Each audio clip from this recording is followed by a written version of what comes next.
Hello everyone. So here I am with a brand new chapter that is class 12th P block. Starting with group 18 elements. Why so? Because ये सबसे छोटा है, right? And revision हमें करना है and let us start, okay? Without wasting any minute. See, group 18 elements, helium, neon, argon, krypton, xenon, radon and oganesson. Okay, these all are gases, these all are chemically unreactive and these will form very few compounds and they are also known as noble gases. Pretty simple, 9th 8th से पढ़ रखा है. Okay, electronic configuration again obvious है, ns2 np6. Then symbols we know, helium for he, neon ne, argon ar, krypton kr, xenon xe and radon rn and oganesson og. Okay, coming to atomic number, so it is again very simple, 2, then 10, then 18, then 36, 54, 86, 118. Okay, पहले 8 जोड़ना है, फिर 8 जोड़ना है, उसके बाद 18, 18, फिर 32. Simple as that, right. Electronic configuration भी बहुत अच्छे से हमें आता है. How come 1s2, right. उसके बाद आप हीलियम के बाद 2s2 2p6 लिख देंगे. नियॉन के बाद मीन्स आर्गन का इलेक्ट्रॉनिक कन्फिग्रेशन नियॉन लिखेंगे. देन उसके बाद 3s2 3p6. देन क्रिप्टॉन का इलेक्ट्रॉनिक कन्फिग्रेशन रहेगा argon 3d10 4s2 4p6. Xenon का आपका इलेक्ट्रॉनिक कन्फिग्रेशन रहेगा krypton 4d10 5s2 5p6. Radon का electronic configuration xenon 4f14 5d10 6x2 and 6p6. Simple. Coming next will be physical states. Pretty obvious, these all are monoatomic gas. That is something to be known. Okay, physical properties पे आ जाएं तो यहाँ पर हम 5 properties पढ़ेंगे and they will be melting point, boiling point, electron gain enthalpy, atomic radius and ionization enthalpy.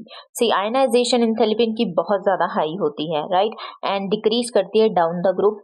Why so? Because increase होता है size में. Okay, ये तो कॉमन सेंस है कि एटॉमिक रेडियस जो है वो डाउन द ग्रुप इंक्रीज होता है क्योंकि shell number of shell increase होते चले जाते हैं. Ionisation enthalpy is inversely proportional to increase in size. Simple as that. Also इतनी एनर्जी जो कि एक एलिमेंट को में से आयन निकालने में आपको हेल्प करेगी, that is what known as ionisation enthalpy, right. तो ये तो नोबल गैसेज हैं, पहले से ही स्टेबल है, तो क्यों देंगी ये किसी को अपना इलेक्ट्रॉन, राइट. तो इसकी एनर्जी बहुत ज्यादा हाई होती है. Coming next is electron gain enthalpy. Electron gain enthalpy इनकी पॉजिटिव होती है. ओके, सो इनके पास कोई टेंडेंसी नहीं होती है, इनको कोई मोह माया नहीं है कि हमें किसी से एक्सेप्ट करना है electron. No, not at all. तो अगर देखा जाए मेजरली आपकी जो इलेक्ट्रॉन गेन एंथैल्पी है वो नेगेटिव होती है. जैसे क्लोरीन की सबसे ज्यादा होती है, राइट. क्यों? क्योंकि उसको सबसे ज्यादा चाहिए होता है कि मुझे इलेक्ट्रॉन दे दो, इलेक्ट्रॉन गेन एंथैल्पी. ओके, तो उसकी नेगेटिव होती है. ओके, तो यहाँ पर पॉजिटिव होती है नोबल गैसेस की, इसलिए इसके पास कोई टेंडेंसी नहीं है. Simple as that. Melting point, boiling point बहुत ज्यादा लो होता है. Y so? बिकॉज इनका जो डिस्पर्जन फोर्सेस होते हैं weak interatomic dispersion forces. Okay, chemical properties पे आए तो least reactive, right. Ionisation enthalpy इतनी ज्यादा हाई है, इसमें से कौन ही इलेक्ट्रॉन निकाल सकता है. And positive electron gain enthalpy है, इसको चाहिए भी नहीं इलेक्ट्रॉन, तो इसको कोई दे भी नहीं सकता इलेक्ट्रॉन, तो लीस्ट रिएक्टिव है, राइट.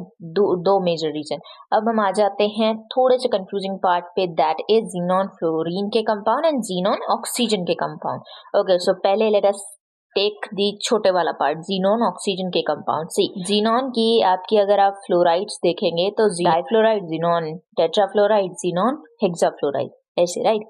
तो इन तीनों में ही अगर आप H2O ऐड करते हो, that is HCF4 plus H2O will be giving Xe अलग निकलेगा, XeO3 बनेगा, right. Xenon trioxide plus HF बनेगा एंड O2 रिलीज हो जाएगा, राइट. कमिंग नेक्स्ट, अगर आप जीनॉन हेक्साफ्लोराइड के साथ H2O को मिक्स करते हो तो यहाँ पर भी आपका जीनॉन ट्राईऑक्साइड बनेगा एंड HF बनेगा, right. So these were complete hydrolysis. That is the case of xenon F4, उसमें जीनॉन भी आपका अलग बन रहा है, जीनॉन ट्राईऑक्साइड भी बन रही है, HF भी बन रहा है एंड O2 भी बन रहा है, राइट. जीनॉन हेक्साफ्लोराइड में आपका XeO3 and HF. Simple as that. अब अगर आप पार्शियल हाइड्रोलिसिस करते हो XeF6 का, राइट, तो पार्शियल हाइड्रोलिसिस में if you take only 1 mole of H2O with XeF6 आपको मिलेगा XeOF4, okay, and HF. And in the case of 2 moles of H2O you will get XeO2F2, right. and HF.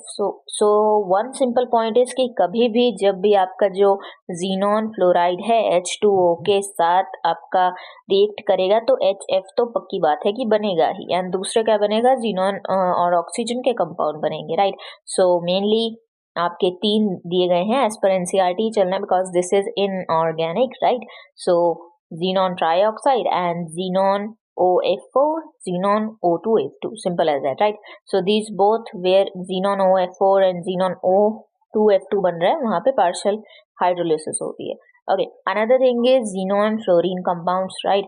So पहले हम आ जाते हैं XeF2, सबसे जो primary compound है. So अगर आप xenon एक्सिस में लेंगे, NF2 गैस के साथ रिएक्ट करवाएंगे 1 बार प्रेशर में एंड 673 सिंपल, राइट. तो XeF2 बन जाएगा. ओके, एंड अगर दूसरे नंबर पे आ जाते हैं तो Xe अगर 1:5 के रेशियो में रहेगा एंड 2 मोल्स ऑफ आपके फ्लोराइड रहेंगे, तो यहाँ पर 2 मोल्स ऑफ फ्लोराइड है तो 2F2, 4 आ गए फ्लोरीन, तो XeF4, simple as that. Coming next will be अगर xenon 1:20 के रेशियो में हुआ and 3 moles of F2 is required for the reaction, तो 3 मोल्स ऑफ F2, F कितने हो गए, 6 हो गए, therefore XeF6 will be forming. Now आपका जो क्रिटिकल पॉइंट आता है वो होता है कि कंडीशंस क्या रहेंगी. सी, आपको जो वेरी प्राइमरी कंपाउंड है उसमें आपका 1 बार प्रेशर रहेगा, सेकेंडरी जो रहेगा उसमें आपका 7 बार रहेगा, एंड जो आपका थर्ड रहेगा मींस XeF6 की फॉर्मेशन होगी, वहाँ पे 60 to 70 रहेगा. Okay, so how come you can remember this. So XeF6 से 6 याद रह जाएगा, एंड XeF2 अगर फर्स्ट मींस बनता है जो प्राइमरी XeF2 रहेगा जीनॉन फ्लोराइड के कंपाउंड्स में, तो वहाँ पे 1 बार याद रह जाएगा, बचा 7, धोनी जिंदाबाद, right. Then coming next will be हमारा जो टेम्परेचर है 1 टेंस प्लेस 7373 रहता है, right. So in the case of जो आपका फर्स्ट कंपाउंड है उसमें आप 7 से 1 को माइनस कर दे, that is 673, simple as that. In the second compound you will be taking 873, right. एक और कदम आगे चले गए, एंड XeF6 में आपका 573, सिंपल एज दैट. ओके, अब XeF6 को बनाने का एक और मेथड होता है, दैट इज बाय सेकेंड जो आपका जीनॉन एंड फ्लोरीन का कंपाउंड था, दैट इज XeF4, राइट. तो इसके साथ अगर आप O2F2 मिलाएंगे 143 केल्विन पे तो आपको XeF6 मिलेगा. नेक्स्ट आपके पास आ जाता है कि जितने भी ये जीनॉन एंड फ्लोरीन के कंपाउंड्स बने हैं XeF2, XeF4, XeF6, ये कलरलेस रहेंगे, क्रिस्टलीन सॉलिड रहेंगे, राइट. एंड सब्लाइन बहुत अच्छे से कर जाएंगे, बहुत फटाफट, राइट, नॉर्मल टेम्परेचर पे. पावरफुल फ्लोरिनेटिंग एजेंट्स होंगे, फ्लोरीन है इनके पास, फटाफट दे देंगे, राइट. एंड फॉर्म क्या करेंगे, जीनॉन अलग एंड HF अलग एंड O2 अलग, राइट. जैसे कि आपने देख ही लिया कि जीनॉन F2 अगर हम पानी में मिलाते हैं, हाइड्रोलाइज भी बहुत जल्दी करते हैं, तो आपका xenon HF and O2 release कर देगी. एंड HeF4 में भी अगर हम पानी में मिलाते हैं तो xenon HF and xenon trioxide form कर देगी एंड O2 रिलीज हो जाएगा, सिंपल एज दैट. एक और चीज है कि आपके जितने भी जीनॉन फ्लोराइड्स हैं, अगर वो किसी भी फ्लोराइड आयन एक्सेप्टर से रिएक्ट करते हैं, मींस ऐसा कोई मींस उनके साथ रिएक्टेंट है जिसको आपका फ्लोराइड आयन चाहिए, राइट, तो ये केटाइनिक स्पीशीज फॉर्म करेंगे. ओके, एंड ऐसा कोई अगर रिएक्टेंट है जो कि डोनर है फ्लोराइड का, तो ये फ्लोरोएनाइन बन जाएंगे, सिंपल एज दैट. जैसे कि XeF2 को अगर आप PF5 के साथ जोड़ते हो, राइट, PF5 इज रिएक्टेंट, तो यहाँ पर PF5 जो है उसको एक और 6 चाहिए, राइट, फॉस्फोरस को एक और F चाहिए, राइट. सो यहाँ पर आपका फॉर्मेशन हो जाएगा XeF positive and PF6, right.